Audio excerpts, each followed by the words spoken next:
ഈശോ മിശിഹായിൽ സ്നേഹം നിറഞ്ഞവരെ, ബൈബിളിലൂടെ ഒരു തീർത്ഥാടനമെന്ന ബൈബിൾ പഠന പരമ്പരയുടെ പുതിയ നിയമത്തിൻ്റെ പുതിയ എപ്പിസോഡിലേക്ക് ഏവർക്കും ഹാർദവമായ സ്വാഗതം.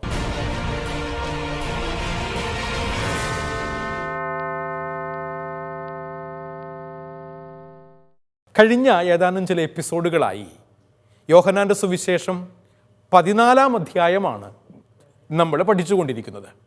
14-ാം അധ്യായത്തിൻ്റെ 17 വരെയുള്ള വാക്യങ്ങൾ നമ്മൾ പഠിച്ചു കഴിഞ്ഞു. ഈ പുതിയ എപ്പിസോഡിൽ 18 മുതലുള്ള വാക്യങ്ങളുടെ പഠനമാണ് നമ്മൾ നടത്തുന്നത്.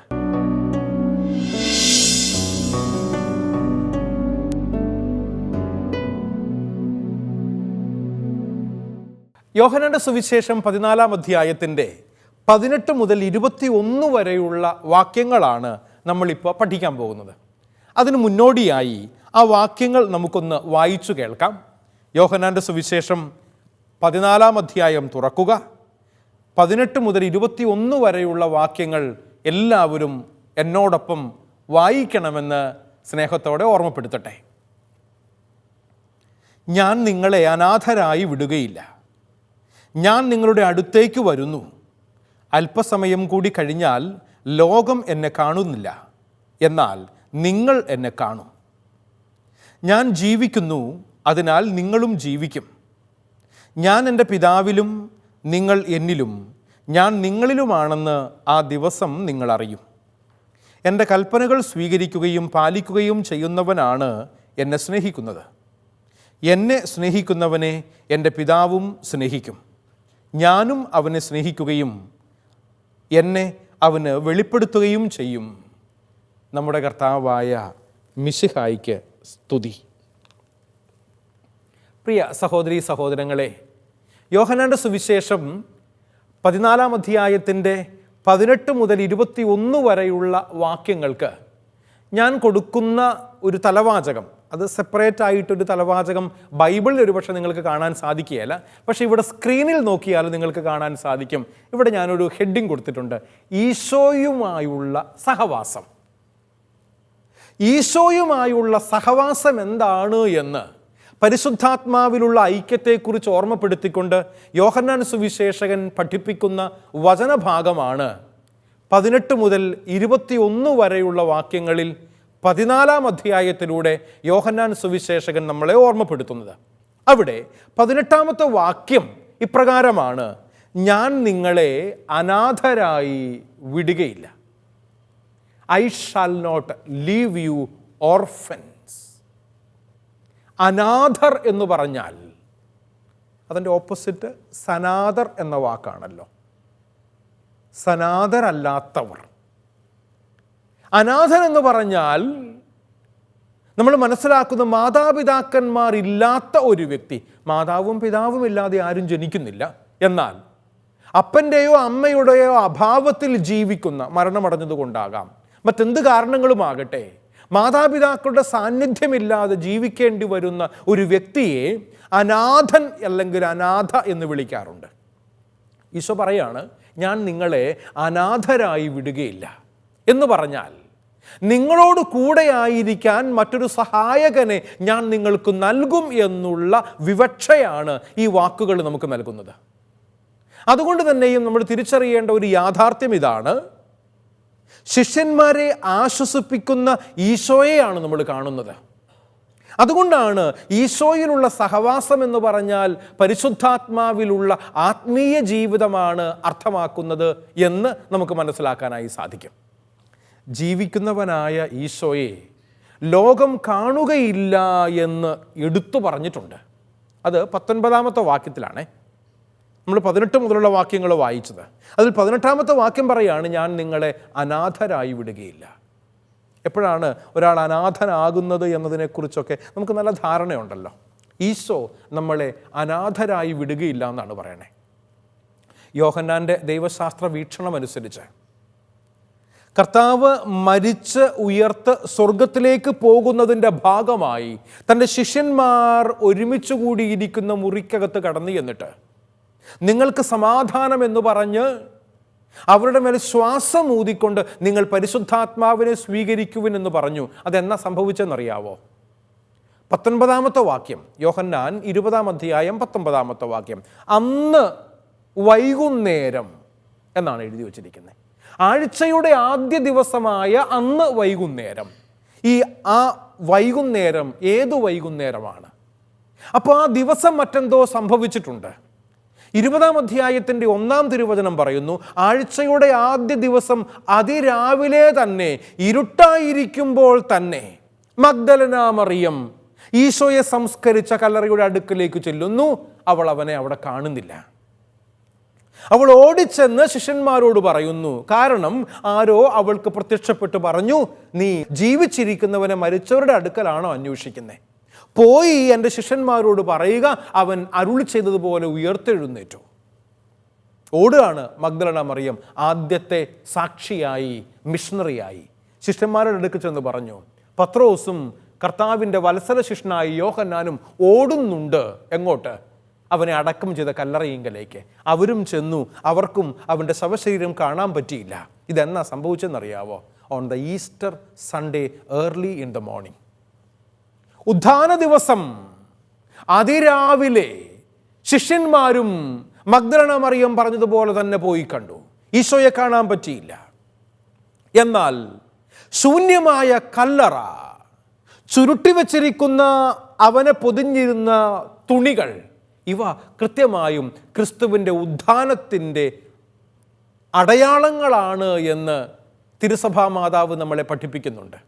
അതുകൊണ്ട് തന്നെയും ഇപ്രകാരം ഉദ്ധിതനായ കർത്താവ് ഉദ്ധാനം ചെയ്ത ദിവസത്തിൻ്റെ അന്ന് വൈകുന്നേരം തന്നെ സ്വർഗത്തിലേക്ക് ആരോഹണം ചെയ്യുന്നതിന് മുന്നോടിയായി അവൻ പരിശുദ്ധാത്മാവിനെ നൽകി എന്നുള്ള യോഹന്നാൻ്റെ ദൈവശാസ്ത്ര വീക്ഷണം അനുസരിച്ച് അവൻ നമ്മളെ അനാഥരായി വിട്ടിട്ടല്ല പോയത്.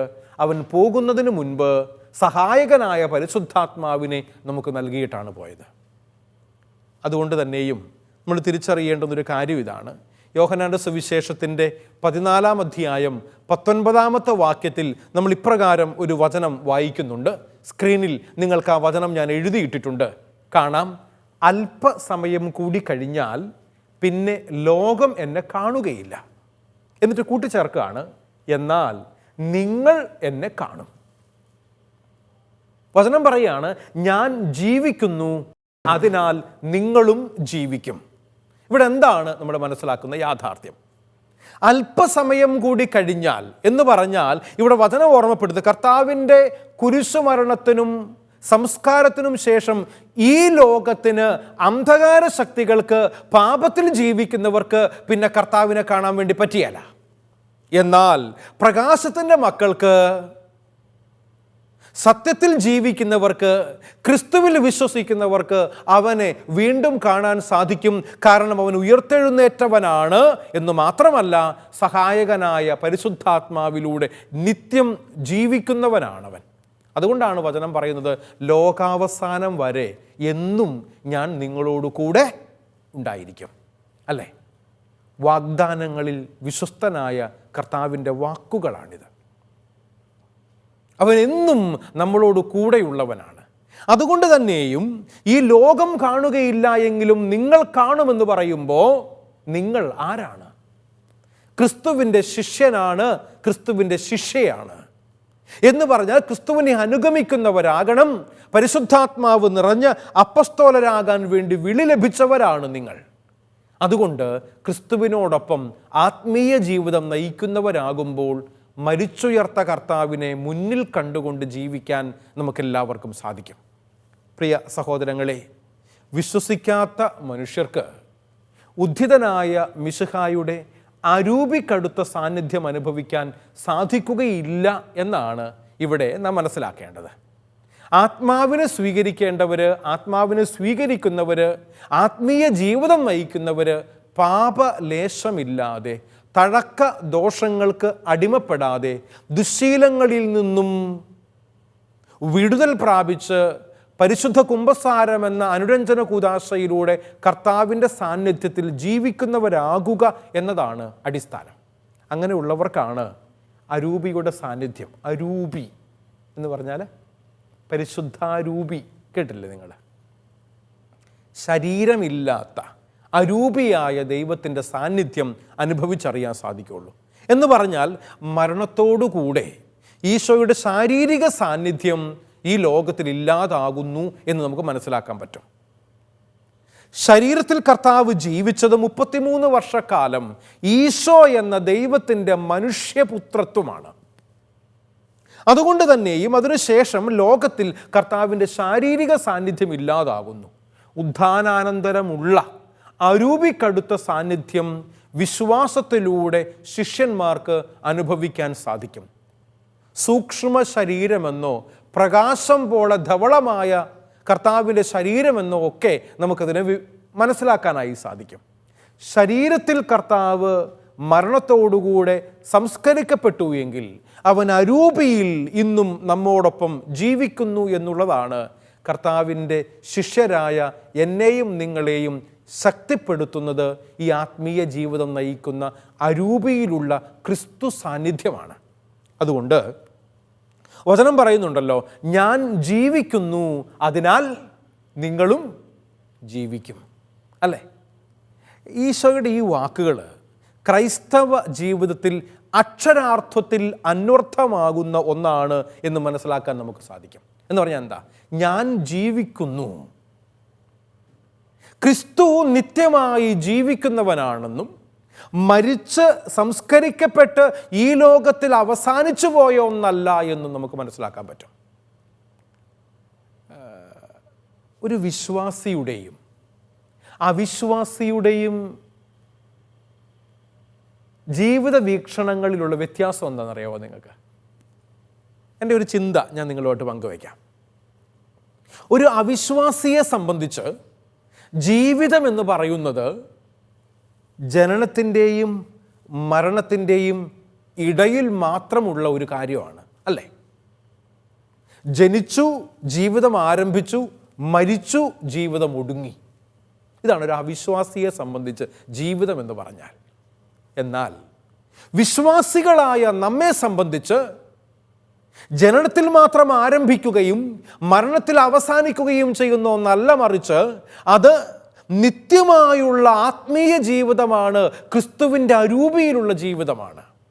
അതുകൊണ്ട് തന്നെയും ഞാനും നിങ്ങളും ഒന്നും ഈ ലോകത്തിൽ മരിച്ച് മണ്ണോട് മണ്ണായി തീരേണ്ടവരല്ല. ഈ ശരീരത്തിൽ പ്രവേശിപ്പിക്കപ്പെട്ടിരിക്കുന്ന പരിശുദ്ധ ആത്മാവ് ദൈവത്തിങ്കലേക്ക് പറന്നുയരുന്നു, ദൈവിക സാന്നിധ്യത്തിൽ ജീവിക്കുന്നു, അരൂപിയിലുള്ള നിത്യജീവനിലേക്ക് പ്രവേശിക്കുന്നു. നമ്മുടെ ജീവിതം കേവലം ഈ ലോകത്തിൽ അവസാനിക്കുന്ന ഒന്നല്ല. അതുകൊണ്ടാണ് സഭ നിത്യ ജീവിതത്തെക്കുറിച്ച് നമ്മെ പഠിപ്പിക്കുന്നതും വിശ്വാസ പ്രമാണത്തിൽ ഞാനും നിങ്ങളും പല ആവർത്തി ഏറ്റുചൊല്ലുന്നതും നിത്യജീവനിലും ഞാൻ വിശ്വസിക്കുന്നു. ശരിയല്ലേ? നിത്യജീവൻ ഉള്ളവരാണ്. അതുകൊണ്ടാണ് ആ നിത്യജീവൻ സ്വന്തമാക്കാൻ വേണ്ടി ഞാനും നിങ്ങളും ഒക്കെ അധ്വാനിക്കുന്നത്. എങ്ങനെ അധ്വാനിക്കുന്നേ? പാപലേശമില്ലാതെ, കളങ്കമില്ലാതെ ജീവിക്കാൻ വേണ്ടിയുള്ള അധ്വാനത്തിൻ്റെ ഭാഗമാണ് നമ്മുടെ പരിശുദ്ധാത്മാവിലുള്ള ആത്മീയ ജീവിതത്തിലേക്ക് നയിക്കുന്നത് എന്ന് മനസ്സിലാക്കാൻ പറ്റും. എന്ന് പറഞ്ഞാൽ ഈശോയുമായുള്ള പരസ്പര സഹവാസമാണ് ക്രൈസ്തവ ജീവിതത്തിൻ്റെ ആത്മാവ് എന്ന് പറയുന്നത്. ക്രിസ്തുവിൽ ആത്മീയ ജീവിതം നയിക്കുന്ന വ്യക്തികളായി തീരുക. ഇപ്രകാരം ജീവിക്കുന്ന വ്യക്തികളാകുമ്പോഴാണ് ഞാനും നിങ്ങളും ദൈവത്തിൻ്റെ മകനും മകളുമായി തീരുന്നത്, അവനോടൊപ്പം സഹവസിക്കുന്നവരാകുന്നത്. സഹവസിക്കുക എന്ന് പറഞ്ഞ അർത്ഥം എന്താ? വസിക്കുക നമുക്കറിയാം, ജീവിക്കുക, ആയിരിക്കുക എന്നൊക്കെ നമുക്ക് പറയാം. സഹവസിക്കുക എന്ന് പറഞ്ഞാൽ കൂടെ ജീവിക്കുക എന്നാണ് അർത്ഥം. റൂംമേറ്റ് എന്ന് നമ്മൾ പറയാറില്ലേ? മുറിയിൽ ഒരുമിച്ച് താമസിക്കുന്ന വ്യക്തിയെയാണ് റൂംമേറ്റ് എന്ന വാക്കുകൊണ്ട് നമ്മൾ അർത്ഥമാക്കുന്നത്. ക്രിസ്തുവിനോടൊപ്പം ജീവിക്കുന്ന വ്യക്തിയെ ക്രിസ്തുവിനോടൊപ്പം സഹവസിക്കുന്ന വ്യക്തിയായി കാണുന്നു. ഇപ്രകാരം ക്രിസ്തുവിൽ സഹവാസം നടത്തുന്ന വ്യക്തികളാകുക എന്നുള്ളതാണ് നമ്മെക്കുറിച്ചുള്ള ദൈവഹിതം. 14-ാം അധ്യായത്തിൻ്റെ 21-ാമത്തെ വാക്യത്തിലേക്ക് വരുമ്പോൾ നമ്മൾ കാണുന്ന ഒരു കാര്യമുണ്ട്. ആ വചനം സ്ക്രീനിൽ നിങ്ങൾക്ക് കാണാനായി സാധിക്കും. ശ്രദ്ധിച്ചു നോക്കിക്കേ. എൻ്റെ കൽപ്പനകൾ സ്വീകരിക്കുകയും പാലിക്കുകയും ചെയ്യുന്നവനാണ് എന്നെ സ്നേഹിക്കുന്നത്. എന്നെ സ്നേഹിക്കുന്നവനെ എൻ്റെ പിതാവ് സ്നേഹിക്കും, ഞാനും അവനെ സ്നേഹിക്കുകയും എന്നെ അവന് വെളിപ്പെടുത്തുകയും ചെയ്യും. 21-ാമത്തെ വാക്യമാണ്. എന്ന് പറഞ്ഞാൽ വചനം വളരെ വ്യക്തമാണ്. എൻ്റെ കൽപ്പനകൾ സ്വീകരിക്കുക മാത്രമല്ല, അത് പാലിക്കുകയും ചെയ്യുന്നവനാണ് എന്നെ സ്നേഹിക്കുന്നത്. ക്രിസ്തുവിൻ്റെ സ്നേഹിതനാകുക എന്ന് പറഞ്ഞാൽ കേവലം ക്രിസ്തുവിൻ്റെ കൽപ്പനകൾ കേൾക്കുന്നവൻ മാത്രമല്ല, അത് പാലിക്കുന്നവൻ കൂടെ ആകുമ്പോഴാണ്. അതുകൊണ്ടാണല്ലേ ഈശോ പറഞ്ഞത്, അമ്മയും സഹോദരങ്ങളും സഹോദരിമാരും കർത്താവിനെ അന്വേഷിച്ച് ചെല്ലുമ്പോൾ പറയുന്നുണ്ടല്ലോ, എൻ്റെ വചനം കേൾക്കുകയും അതനുസരിച്ച് ജീവിക്കുകയും ചെയ്യുന്നവൻ ആരോ അവനാണ് എൻ്റെ അമ്മയും സഹോദരനും സഹോദരിയും. അർത്ഥം വ്യക്തമല്ലേ? അവൻ്റെ വചനമനുസരിച്ച് ജീവിക്കാൻ ഞാനും നിങ്ങളും തയ്യാറാകുക എന്നുള്ളതാണ് ക്രിസ്തീയ ജീവിതം നയിക്കാൻ ആഗ്രഹിക്കുന്ന എല്ലാ വ്യക്തികളും ചെയ്യേണ്ടുന്ന അടിസ്ഥാനപരമായ കാര്യം. ഇപ്രകാരം ഞാനും നിങ്ങളും അവനോടൊപ്പം ആയിരിക്കുമ്പോൾ പിതാവിനോടും പുത്രനോടും പരിശുദ്ധാത്മാവിനോടുമുള്ള നമ്മുടെ സഹവാസത്തിൻ്റെ വ്യവസ്ഥയെന്നോണം ആവർത്തിച്ചു പറയുന്ന കാര്യമാണ് ഈശോയെ സ്നേഹിക്കുക. ലേലം വിളിക്കുന്നത് പോലെ 3 പ്രാവശ്യം പറയുന്നുണ്ട് കേട്ടോ. നമ്മൾ സാറിന് പറയാം, ലേലം വിളിച്ച് ഉറപ്പിക്കുന്നത് 1-ാം വട്ടം, 2-ാം വട്ടം, 3-ാം വട്ടം എന്ന് പറഞ്ഞ് ഉറപ്പിക്കുന്നത് പോലെയാ. 3 തവണ ഈ വാക്യങ്ങൾ ആവർത്തിച്ച് പറയുന്നുണ്ട്. സ്ക്രീനിൽ നിങ്ങൾക്ക് കാണാൻ സാധിക്കും. ആ 3 വാക്യങ്ങൾ ഞാൻ എഴുതിയിട്ടിട്ടുണ്ട്. നോക്കിക്കേ നിങ്ങൾ. 14-ാം അധ്യായം 5-ാം വാക്യത്തിലുണ്ട്, 14-ാം അധ്യായത്തിൻ്റെ തന്നെ 21-ാം വാക്യത്തിലുണ്ട്, 14-ാം അധ്യായത്തിൻ്റെ തന്നെ 23-ാമത്തെ വാക്യത്തിലുമുണ്ട്. എന്താ പറയുന്നേ? പിതാവിനോടും പുത്രനോടും പരിശുദ്ധാത്മാവിനോടുമൊപ്പമുള്ള സഹവാസം ഉള്ളവനാണ് ദൈവസ്നേഹത്തിൽ ജീവിക്കുന്നവൻ. 3 പ്രാവശ്യം ലേലം വിളിച്ച് ഉറപ്പിച്ചു. ക്രിസ്തുവിനോടൊപ്പം ജീവിക്കുക എന്ന് പറഞ്ഞാൽ ത്രിത്വൈക ദൈവത്തിൻ്റെ സാന്നിധ്യത്തിലായിരിക്കുക എന്നതാണ് അർത്ഥം. അതുകൊണ്ട് തന്നെയും ഇതിൽ നിന്നും ദൈവത്തിൻ്റെ സ്നേഹം വ്യവസ്ഥയുള്ളതാണ് എന്ന തെറ്റായ നിഗമനത്തിലേക്കൊന്നും ആരും വന്നേക്കരുത് കേട്ടോ. ഒരു കണ്ടീഷനുമില്ല ദൈവത്തിൻ്റെ സ്നേഹത്തിന്. എന്നാൽ ദൈവത്തിൻ്റെ സ്നേഹം വ്യവസ്ഥയില്ലാത്തതാണ് എന്ന് പറയാൻ കാരണം എന്താണെന്നറിയാവോ? ദൈവം മനുഷ്യനെ സ്നേഹിക്കുന്നത് വ്യവസ്ഥകളില്ലാതെ, കണ്ടീഷനുകളൊന്നും വെക്കാതെയാണ് എന്ന് പറയുന്നതിൻ്റെ കാരണം ദൈവത്തിൻ്റെ ഭാഗത്ത് സ്നേഹിക്കുന്നതിന് ഒരു വ്യവസ്ഥയും വെച്ചിട്ടില്ല. ഞാനും നിങ്ങളും അങ്ങോട്ട് ദൈവസ്നേഹത്തിനായി നമ്മുടെ ഹൃദയങ്ങൾ തുറന്നു കൊടുത്താൽ മാത്രം മതി. ഓരോ മനുഷ്യനെയും അവൻ്റെ പരിതോവസ്ഥകളെ പരിഗണിക്കാതെ എപ്പോഴും സ്നേഹിക്കുന്നവനാണ് ദൈവമെന്ന് നമുക്കറിയാവില്ലേ? യെശയ്യാ പ്രവാചകനെ ദൈവസ്നേഹത്തിൻ്റെ പ്രവാചകൻ എന്നൊക്കെ ചില ബൈബിൾ പണ്ഡിതന്മാർ വിളിക്കാറുണ്ട്. പല ആവർത്തി ദൈവത്തിൻ്റെ സ്നേഹത്തെക്കുറിച്ച് യെശയ്യാ പ്രവാചകൻ പറയുന്നുമുണ്ട്. യെശയ്യാ പ്രവാചകൻ്റെ പുസ്തകത്തിൽ 54-ാം അധ്യായത്തിൻ്റെ 10-ാമത്തെ വാക്യത്തിൽ വചനം പറയുന്നുണ്ടല്ലോ, മലകളും കുന്നുകളും അകന്നുപോയാലും മാറ്റമില്ലാതെ തുടരുന്ന ദൈവത്തിൻ്റെ സ്നേഹത്തെക്കുറിച്ചാണ് ഓർമ്മപ്പെടുത്തൽ. യെശയ്യാ പ്രവാചകൻ 43-ാം അധ്യായത്തിൻ്റെ 1-ാം തിരുവചനത്തിലും പറയുന്നുണ്ടല്ലോ, ഇസ്രായേലെ നിന്നെ സൃഷ്ടിക്കുകയും യാക്കോബെ നിന്നെ രൂപപ്പെടുത്തുകയും ചെയ്തവനായ കർത്താവ് അരുളി ചെയ്യുന്നു, നീ എനിക്ക് പ്രിയങ്കരനാണ്, ഞാൻ നിന്നോട് കരുണ കാണിച്ചിരിക്കുന്നു. യെശയ്യാ പ്രവാചകൻ 49-ാം അധ്യായത്തിൻ്റെ 15-16 വാക്യങ്ങളിൽ പറയുന്നുണ്ടല്ലോ, അമ്മ പെറ്റമ്മ തൻ്റെ കുഞ്ഞിനോട് കരുണ കാണിക്കാതിരിക്കുമോ? മുല കുടിക്കുന്ന കുഞ്ഞിനെ അമ്മയ്ക്ക് മറക്കാൻ പറ്റുമോ? അവൾ മറന്നാലും ഞാൻ നിന്നെ മറക്കുകയില്ല എന്ന് പറഞ്ഞിട്ട് വചനം കൂട്ടിച്ചേർക്കാണ്, നിന്റെ പേര് ഞാൻ എൻ്റെ ഉള്ളം കയ്യിൽ രേഖപ്പെടുത്തിയിരിക്കുന്നു. ദൈവസ്നേഹത്തെക്കുറിച്ച് എത്രമാത്രമാണ് യെശയ്യാ പ്രവാചകനും മറ്റ് പ്രവാചകന്മാരും ബൈബിളിൽ അങ്ങോളം ഇങ്ങോളം പരാമർശിച്ചിരിക്കുന്നത് എന്ന് സഹോദരങ്ങളെ നമുക്കെല്ലാവർക്കും മനസ്സിലാകും. ഇതെല്ലാം വ്യവസ്ഥകളില്ലാതെ നമ്മെ സ്നേഹിക്കുന്ന ദൈവികമായ കൃപയുടെ അടിസ്ഥാനമായി നമുക്ക് മനസ്സിലാക്കാനും സാധിക്കും. അതുകൊണ്ട് നാം തിരിച്ചറിയേണ്ട ഒരു യാഥാർത്ഥ്യം എന്താണെന്ന് ചോദിച്ചാൽ, മനുഷ്യന് ദൈവത്തിൻ്റെ സ്നേഹം ഒരു യാഥാർത്ഥ്യമായി അനുഭവപ്പെടണമെങ്കിൽ അവൻ ദൈവത്തെ സ്നേഹിക്കുന്നവനാകണം എന്നതാണ് അർത്ഥം. ദൈവത്തെ സ്നേഹിക്കുന്നവനെ അവൻ്റെ സ്നേഹത്തിൻ്റെ അളവ് മനസ്സിലാക്കാൻ വേണ്ടി പറ്റുള്ളൂ. ദൈവസ്നേഹത്തിൻ്റെ അളവ് മനസ്സിലാക്കണമെങ്കിൽ അവൻ ദൈവസ്നേഹത്തോട് തുറവിയുള്ളവനായിരിക്കണം. ദൈവത്തിൻ്റെ സ്നേഹത്തിൽ ജീവിക്കുന്നവർ മാത്രമേ ആ സ്നേഹം തിരിച്ചറിയാൻ സാധിക്കുള്ളൂ. ചിലരെങ്കിലുമൊക്കെ പറയാറുണ്ട്, ധ്യാനിപ്പിക്കാൻ വേണ്ടി കൺവെൻഷനുകൾക്ക് വേണ്ടിയൊക്കെ പോകുമ്പോൾ അച്ഛനിങ്ങനെ ഘോരം പ്രസംഗത്തിനിടയ്ക്ക് പല പ്രാവശ്യം ദൈവം സ്നേഹമാകുന്നു, ഗോഡ് ഈസ് ലവ് എന്ന് ഏതൊക്കെ ഭാഷകളിൽ പറഞ്ഞാലും ഇതൊന്നും എനിക്കങ്ങോട്ട് മനസ്സിലാക്കാൻ പറ്റുന്നില്ല. എന്തുകൊണ്ടാണ് സഹോദരങ്ങളെ ദൈവത്തിൻ്റെ സ്നേഹം നമുക്ക് മനസ്സിലാക്കാൻ സാധിക്കാത്തത്? തീർച്ചയായും അതിന് വ്യക്തമായ ഒരു കാരണമുണ്ടാകണം, അല്ലേ? ദൈവം സ്നേഹമാണ് എന്ന് യോഹന്നാൻ ശ്ലീഹ 1-ാം ലേഖനത്തിൻ്റെ 4-ാം അധ്യായം 8-ാം തിരുവചനത്തിലും 16-ാം തിരുവചനത്തിലും ആവർത്തിച്ച് പറഞ്ഞിട്ടും ആ സ്നേഹം എന്തുകൊണ്ടാണ് എനിക്ക് അനുഭവിക്കാൻ സാധിക്കാത്തത് എന്ന് ചോദിച്ചാൽ, പാപകരമായ ജീവിത വഴികളിലൂടെ നടക്കുന്നവർക്ക് ദൈവത്തിൻ്റെ സ്നേഹം അനുഭവിച്ചറിയാൻ സാധിക്കാതെ പോകുന്നു എന്നതാണ് ഉത്തരം. പാപകരമായ ജീവിത വഴികളിലൂടെ കഴിയുന്നവർക്ക് ദൈവത്തിൻ്റെ സ്നേഹം അനുഭവിക്കാൻ സാധിക്കാതെ പോകുന്നു എന്നുള്ളതാണ് പ്രശ്നം. അതുകൊണ്ട് സത്യദൈവത്തെ സ്നേഹിക്കാൻ ഒരു മാർഗമേ ഉള്ളൂ, ഒരേ ഒരു മാർഗം. എന്താണെന്നറിയാവോ? ഈശോയെ അങ്ങ് സ്നേഹിച്ചേക്കുക. ഈശോയെ സ്നേഹിക്കുക എന്ന് പറയുമ്പോൾ എങ്ങനെയാണ് അവനെ സ്നേഹിക്കേണ്ടത് എന്ന് അവൻ നമുക്ക് കാണിച്ചു തന്നിട്ടുണ്ട്. എങ്ങനെയാ?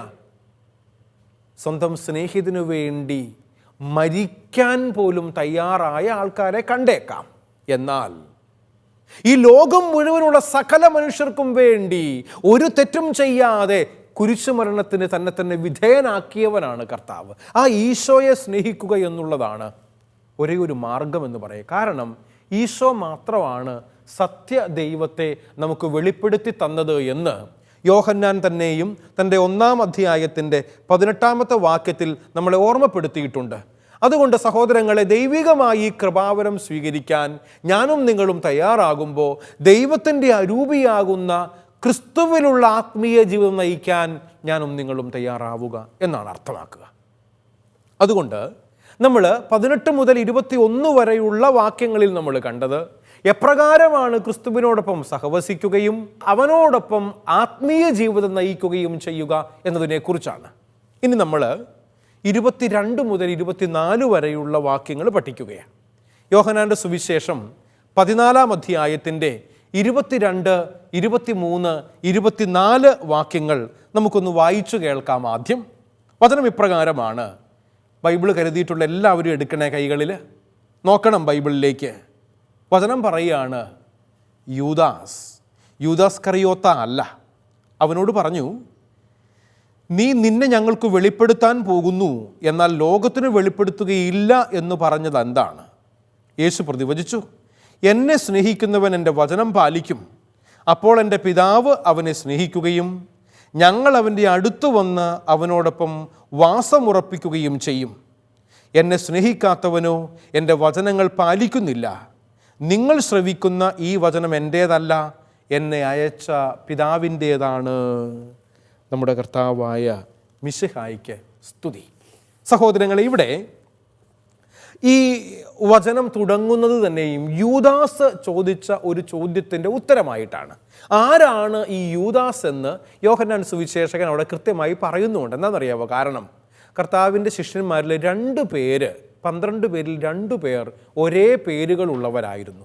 യൂദാസ് എന്നാണ് 2 പേരുടെയും പേര്. ഒരാൾ നമുക്കറിയാം അവൻ്റെ കുപ്രസിദ്ധി കൊണ്ട്. ആരാ?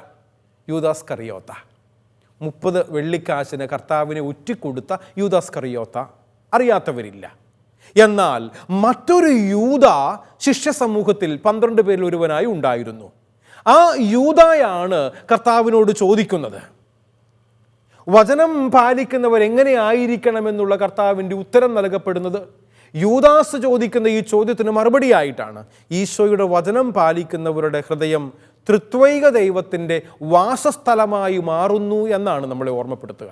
അതുകൊണ്ട് ഞാൻ ഈ ഭാഗത്തിന് കൊടുത്തിരുന്ന ടൈറ്റിൽ നിങ്ങൾ നോക്കിക്കേ, കണ്ടോ നിങ്ങൾ?